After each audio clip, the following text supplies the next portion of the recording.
विभोर विभा के बदले तेवर से परेशान था और विभा खुश थी अपने जीत पे। आखिर क्या और क्यों बदलना पड़ा विभा को? जब विभा की सास ने सारी बात पता चली तो वो चौंक गई। नहीं माँ, कैसे कर लूँ विभा से शादी?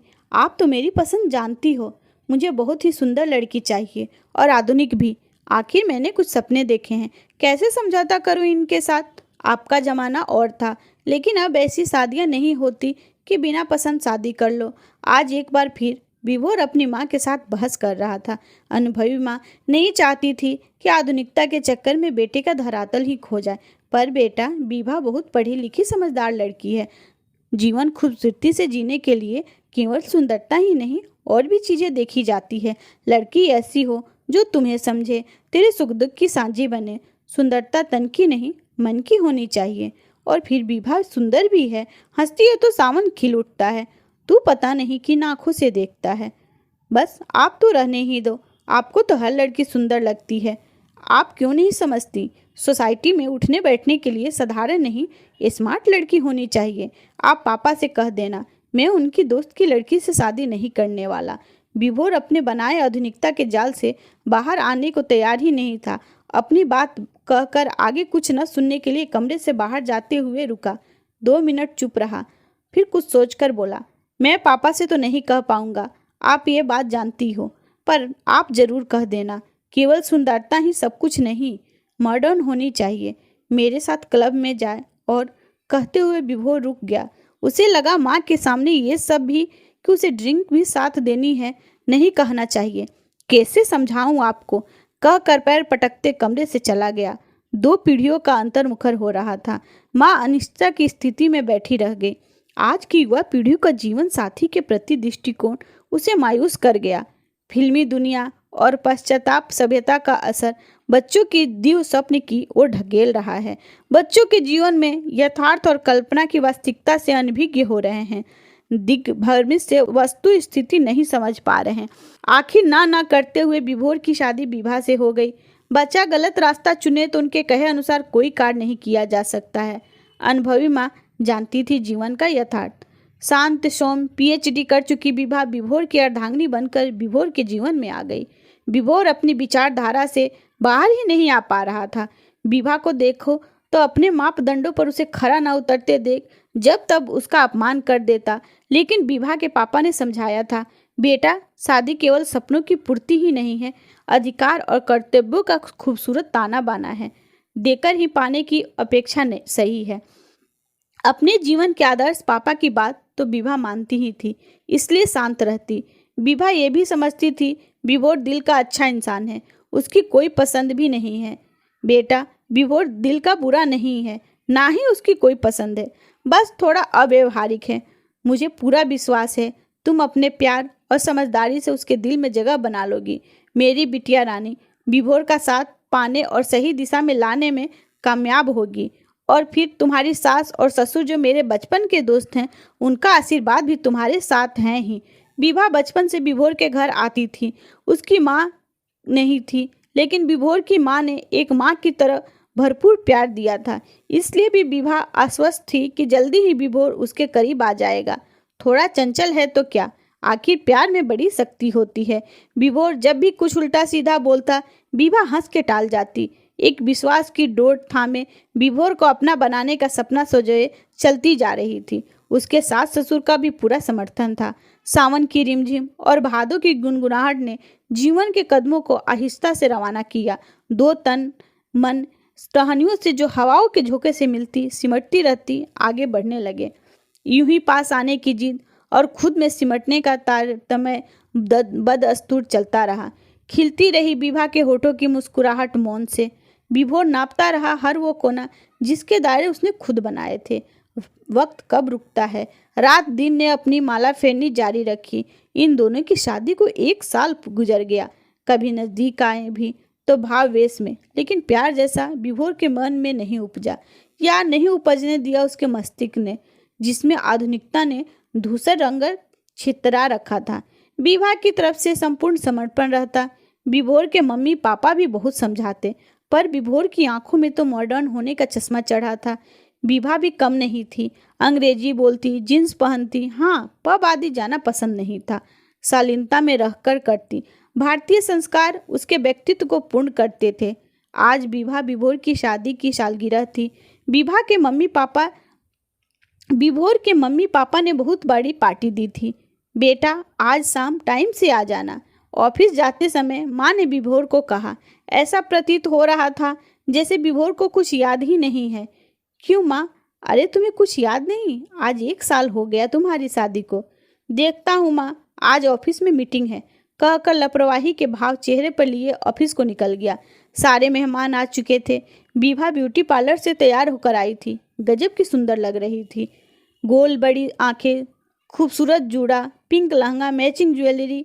आने वालों की निगाह उस पर से हट ही नहीं रही थी। पर विभा को इंतजार था तो सिर्फ विभोर का। वो बेचैनी से थोड़ी थोड़ी देर में दरवाजे की ओर देख रही थी। इंतजार का हल पल उसे सदी सा लग रहा था। माँ ने विभा की बेचैनी समझते हुए कहा, अभी आ जाएगा विभोर, कह रहा था ना सुबह मीटिंग है। जी माँ, कहते हुए उसने शर्मा कर नजरें झुका ली। लेकिन दिल की कसक को नजरें कहाँ संभाल पा रही थी। दिल के हाथों मजबूर नजरें फिर दरवाजे पर अटक गई। अभी केक नहीं कटा गया था। होटल के बड़े हॉल को बहुत सुंदर से सजाया गया था। विभोर का इंतजार हो रहा था। हल्का म्यूजिक माहौल को और भी दिलकश बना रहा था। लोग स्नैक ले रहे थे। विभोर ने हॉल में प्रवेश किया। सभी ने एक साथ स्वागत में ताली बजा दी। लेकिन अगले ही पल उसके पीछे मिनी स्कॉट में एक और लड़की आकर विभोर के बगल में खड़ी हो गई। विभा के साथ सभी कुछ मिनट के लिए शांत हो गए। विभा के दिल में तूफान करवट लेने लगा। ये मेरे ऑफिस में नई आई है, स्वेरी नाम है, मेरी कलीग है। सास ससुर को भी अजीब लगा, लेकिन मेहमानों के सामने तमाशा न बने इसलिए चुप रहे। पार्टी खत्म हो गई। विभा ने आज कुछ नहीं कहा, ना कोई झगड़ा, ना कोई मनुहार। वो समझ चुकी थी कि विभोर को ऐसे समझाना आसान नहीं है। विभा महसूस कर रही थी कुछ दिनों से विभोर समय से घर आ जाते हैं, उसके इर्द गिर्द घूमते हैं। लेकिन विभा अभी संभल कर चलना। अरे विभा, इस समय कहाँ जा रही हो? आ जाओ, साथ बैठकर नाश्ता करते हैं। नहीं, मेरी सहेलियों के साथ प्रोग्राम है, आप कर लीजिए। कहते हुए विभा घर से बाहर तो आ गई, लेकिन विभोर का अपनी ओर ध्यान महसूस कर खुशी से खिल उठी। आज सुबह कुछ ज़्यादा ही खूबसूरत थी। डाल पर बैठे चिड़ी का जोड़ा विभोर को मीठी गुदगुदा कर गए। दिल की सरगम में प्रेम गीत गुनगुना उठा। आज विभोर विभा को जाते हुए देखा। बिना नाश्ता किए हुए जाने लगा तो माँ ने पूछा, क्या हुआ बेटा? यूँ नाश्ता थाली छोड़कर नहीं उठते, पहले नाश्ता करो फिर जाना। नहीं माँ, मन नहीं है, कहकर सिर झुकाए चला गया।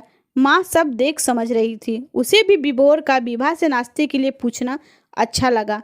विभोर की माँ ने तसल्ली की सांस ली। बादल समुद्र का रास्ता ढूंढने लगे तो बारिश भी शीघ्र होगी। विभोर को अब विभा के व्यवहार पर आश्चर्य होता। उसे तो विभा को हमेशा उससे मनाते समझाते देखा था, कभी अकेली बाहर भी नहीं जाती थी। उससे नहीं रहा गया तो वापस माँ के पास आकर बोला, माँ आपको पता है विभा कहाँ गई है? आपको कुछ बताया क्या? विभा बाहर गई है? मुझे तो पता ही नहीं, आ जाएगी, माँ ने उसका चेहरा पढ़ते हुए मुस्कुराकर कहा। माँ विभोर की बेचैनी पर बड़े बल देख रही थी।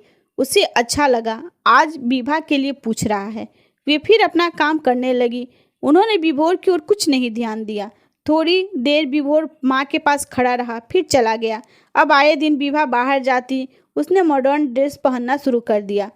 तुम ये ड्रेस क्यों पहनती हो? तुम पर अच्छी नहीं लगती। पर मैंने तो आपसे नहीं पूछा कि मुझे क्या पहनना है क्या नहीं। मुझे क्या अच्छा लगता है, मैं जो अच्छा लगता है मैं वही पहनती हूँ। सुबह शाम पूजा करने वाली विभा जोर जोर से अंग्रेजी गाना सुनती और विभोर देख देख परेशान होता। न कह पा रहा था न रोक पा रहा था। मम्मी पापा भी चुप थे। कोई अब विभोर की ओर तवज्जो नहीं दे रहा था। खोने के एहसास से ही उस चीज़ का महत्व पता चलता है। इंसान खुद कुछ भी करे, सही गलत का मापदंड दूसरों के लिए ही बनता है, अपने लिए नहीं। अब उसकी चिंता विभा को लेकर बढ़ गई। विभोर को समझ नहीं आ रहा था क्या करें, कैसे विभा से बात करें। विभा सुनो। हाँ कहो, क्या बात है? तुमसे कुछ बात करनी है, जल्दी बोलो, मुझे जाना है। यहाँ पास बैठो प्लीज। मैं जानता हूँ मैंने तुम्हारा दिल दुखाया है, मुझे अफसोस है, मेरी बात सुन लो। उसके अनुनय भरे स्वर को सुन विभा का मन अंदर तक भीग गया। बोली, अच्छा बताओ क्या कहना है, मेरे साथ चलोगी घूमने? नहीं, मुझे नहीं ज़रूरत है। याद है वो पार्टी में सवेरी आई थी, उसने मुझे धोखा दिया है। अब विभा उसके पास बैठ गई, कह उसकी ओर देखने लगी। विभोर का चेहरा उसकी आत्मग्लानि का साक्षी था। उसके मुख पर पश्चाताप साफ दिखाई दे रहा था। विभा को इसी दिन का इंतजार था। जानती हो विभा, कुछ कहकर विभोर रुक गया। कहाँ से बात शुरू करे उसे समझ में नहीं आ रहा था। उसने विभा का हाथ अपने हाथ में प्यार से लिया और कहना शुरू किया, विभा, वो लड़की पहले तो मुझसे दोस्ती की, फिर और दोस्तों के साथ घूमने लगी, मुझसे महंगे गिफ्ट मांगती रही, मैं देता रहा। मेरे ऊपर आधुनिकता का आवरण चढ़ा था। उसने मुझे फिर ऑफिस में अपनी तरक्की की सीढ़ी बनाया। मैं उसके प्यार में अंधा होकर ऑफिस में उसी का काम करता रहा, जिससे आज उसका प्रमोशन भी हो गया। मेरा काम भी बहुत पीछे रह गया। मुझे अब समझ में आया कि ऐसे रिश्ते सिर्फ स्वार्थवश पनपते हैं, प्यार नहीं होता। मेरे ही सामने अब और लोगों से फ्लर्ट करती है।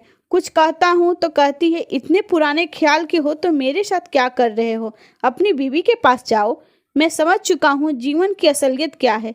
प्लीज़ मुझे माफ़ कर दो। तुम जैसी पत्नी मिलना सौभाग्य की बात है। मैं गलत था, माँ पापा सही थे। एक बार बस मुझे माफ़ कर दो। विभा मन ही मन अपनी जिद पर मुस्कुरा रही थी। विभा एक हाथ विभोर ने ले रखा था तो विभा ने दूसरा हाथ उसके ऊपर रख आश्वस्त भरी नजरों से मुस्कुरा दी। प्यार की सुहानी शाम इंद्रधनुषी आभा लिए मन के अरण में खिलने को बेताब उठे।